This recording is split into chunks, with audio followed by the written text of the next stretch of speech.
Hey, before the video starts, guys, make sure you guys drop a like down below, man. As always, trying to hit those 500 likes. And also, let me know the first 2K you ever played Park on in the comment section below. Anyway, let's get right into the video. Yo, what's good, guys? Peter here, man. We are back with another video. And today, guys, we've got the evolution of ankle breakers in NBA 2K, man. And this is going to go all the way from NBA 2K14, which is, the first 2K that had Park, all the way up to now to NBA 2K18, man. Ankle breakers have always been a big part of 2K and a big part of basketball. When someone gets an ankle breaker, it's a big highlight, it's a big deal. And most of the time, they're really rare. Like, if you get an ankle breaker in the NBA, it's going on Twitter immediately. Everybody's gonna know about it. And also, ankle breakers have changed a lot ever since Park was introduced. 2K14, they've changed in, like, the animations you would get, how often you would get them, what players would actually get good animations, just a bunch of different things. And of course, the dribbling system changed a lot as well. So this is the evolution of ankle breakers from 2K14 to 2K18. If you haven't already, make sure I drop a like down below, man. Try to hit 500 likes on this video, and let's get right into it, man. We're starting off with NBA 2K14. This was kind of an awkward year for 2K. They released the game at the time they normally did, but it was on Xbox 360 and the PS3. But then when the Xbox One and PS4 rolled out, they released a whole different version of 2K14 on the next gen consoles like a couple months later, and this was a huge change in 2K. You had this whole My Career thing with the cutscenes, and it was also the first introduction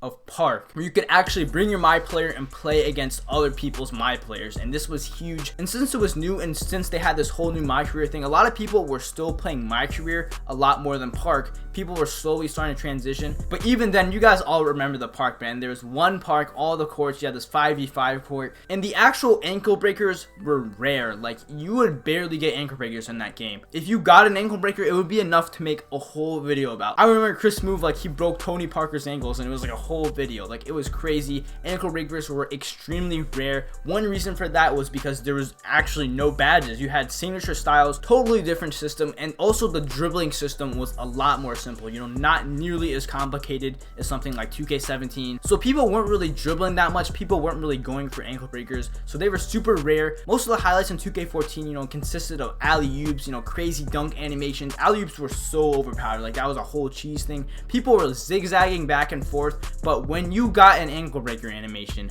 it was insane. Like, they exaggerated all the animations in that game so much. Like, the player would go flying in the other direction, he would fall down, it would take a while for him to get back up. Like, it was crazy. So 2K14, first year of Park, ankle breakers were really rare, but when you got them, man, it was definitely a big deal. Now we get into NBA 2K15. This is a lot of people's favorite 2Ks, and there's good reasons for that. 2K added so much to Park, by far the biggest step up we ever saw in MyPark, and a lot of people actually started playing it this year. People were starting to get sick of My Career, and it was really hard not to at least try Park because 2K added so much into it. It was this whole thing that everybody was playing, and a lot of people fell in love with it. Now, in terms of ankle breakers took a big step up in 2K15 because of a couple things. One was the dribbling system. 2K15 had a completely different dribbling system with a lot of different crossovers, behind the back, stuff like that a lot of the casual players would do, and a lot of people actually started going for ankle breakers. Like, they would dribble up the court, they would try to do all these crossovers, behind the backs, just because they happen a lot more often. You can almost count on it sometimes. But a lot of the comp players, they weren't really going for ankle breakers because the dribbling system had all of these different things. You had crossover 2,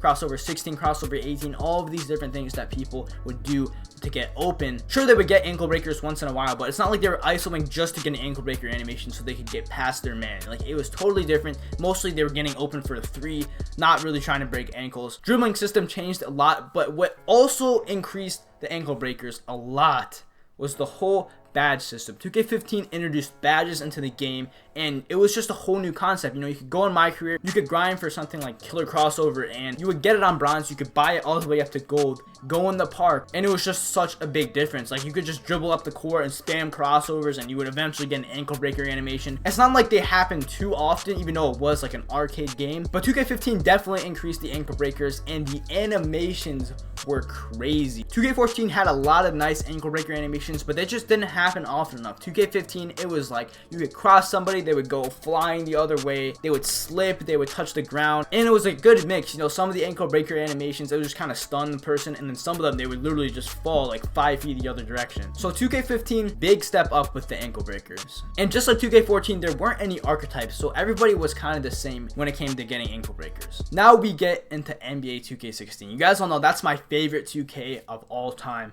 Best park mode I've ever played. Not only was it the best for park, but it was the best for ankle breakers. Ankle breakers were great in that game. It was really balanced. Again, there weren't any archetypes in 2K16, so the only thing you really had to do to get ankle breakers was make a point guard. You know, you can make him any, like inside balanced or outside. It would all be the same for everybody. The dribbling system was really cool as well, you know, especially with the speed boosting. Unfortunately, they did end up taking that out, but I thought there was a good amount of ankle breakers in that game. The animations were really balanced. You know, some you had people flying around, but then some they kind of just get stunned or touch the ground. It wasn't too crazy every time, and there weren't too often either. You know, you still had the badges just like 2K15 that you could all grind for, but it was rare enough to where if you got a nice ankle breaker animation, it would be a clip. You know, you'd save the clip, you could view it later, you could put it in a mixtape, a montage, whatever. It was just awesome. And what I remember getting a lot of ankle breaker animations in the game was, you know, the Hezi 3 step back. You would always, you know, step back and shoot the jumper, the momentum crossover, and finally, you know, the snatchbacks. Not as bad as 2K18, but you know, the snatchbacks were really cool. You can get a lot of ankle breakers that way too. I remember some of those animations were so overpowered. I literally did a 55 overall challenge with randoms. Really hard challenge, but I got like 2 ankle breakers with a 55, which was absolutely crazy back then. So overall, you know, 2K16, I think it was a great year for ankle breakers. So now we've got NBA 2K17. We all remember the recycle parks and, you know, Park After Dark, but what people don't really talk about a lot is the ankle breakers. So 2K17 had a completely new dribbling system. It was a lot of people's favorite dribbling systems. I personally really liked the 2K17 dribbling system, except for all the, you know, the spamming and stuff like that. But oh my gosh, the ankle breakers in this game were way too overpowered. You know, 2K17 was the first 2K with the whole archetype system, so if you had a playmaker, you could grind out, I think it was like 1,000 double move to score assists. That's literally what you have to do in my career. Get a double move to score and dish it off for an assist. 1,000 of those for Hall of Fame ankle breaker. And this badge was golden. This badge would give you so many ankle breaker animations. It was honestly way too overpowered. So many people that didn't have skill would just ISO with the playmaker and do like momentum behind the back and just get an ankle breaker animation, and that breaks the defense at that point. Honestly, in 2K17, I remember there being a lot more, you know, stun animations, not as much of people falling on the ground. Maybe they wanted to tone that down when they figured that there would literally be Hall of Fame ankle breaker in the game. But when the game first came out, they actually had to nerf a few badges. You guys know they had to nerf limitless range. They actually had to nerf Hall of Fame ankle breaker, and I remember, like, I got on threes. I played this point forward. I think it was like the first week the game came out. He had Hall of Fame ankle breaker, and that was a grind. Like, if you were to get Hall of Fame ankle breaker the first week 2K came out, that was a huge my career grind, especially considering like you probably want to be playing park instead of my career. The dude broke me 7 times in a park game, and at that point I was like, yo, they have to nerf this. They're gonna end up nerfing it. It's way too overpowered. They just didn't know because nobody really had it, and apparently they just didn't test their game. And at that point you've got to think, okay, you don't want 2K to be too realistic, but how many times has somebody literally broke another person in an NBA game? NBA games are way that, like, a park game is like a quarter of an NBA game. Like, how many times has that really happened?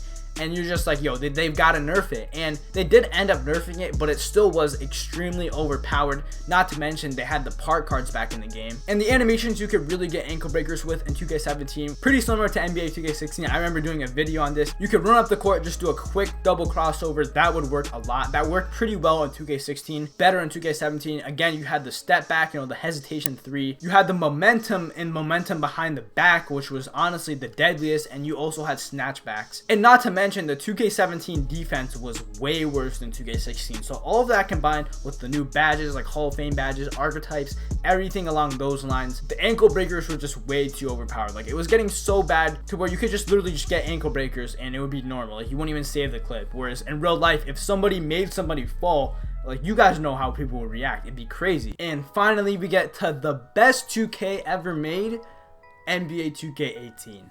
Everybody's favorite 2K, you know. I think this is... Nah, let me stop. Okay.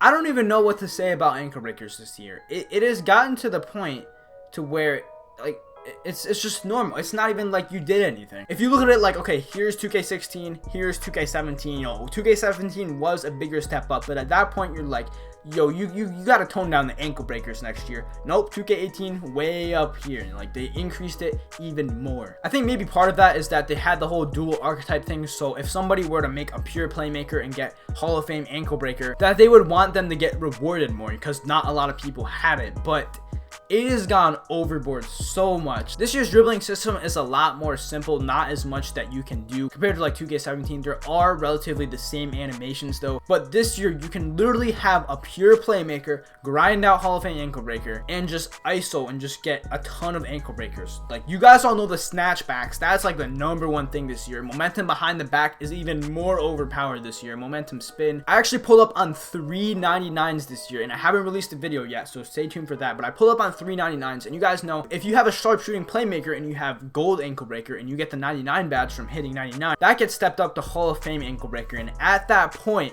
I remember I was just sitting in the corner watching this dude just ISO my teammate and wait for an ankle breaker animation so it could just make it easier for him to score. And we couldn't do anything because, okay, if we help, then they get a 3. So at that point, you gotta tone down the ankle breaker animations. I also feel like it's a lot less climactic this year. You know, there's a lot less fall animations and a lot more stun animations that don't really make you excited when you get one, but when you're the person that actually gets their ankles broken, you're just frustrated. You're just standing there. You can't do anything. So I honestly feel like while ankle breakers are cool, 2K18 had way too many of them to where like we're kind of all desensitized to ankle breakers. They're not nearly as dope as they used to be, and I feel like 2K19 they should really tone it down and maybe add back some of those crazy animations in the older 2Ks. Anyway, that's gonna be it for this video. Thank you guys so much for watching. Again, make sure to drop a like down below if you haven't already, man. Try to hit those 500 likes, and if you are new to the channel, make sure you guys subscribe for more great quality content and to join the family, man. We're on that 80K grind, and I'll talk to you guys in the next one. Peace.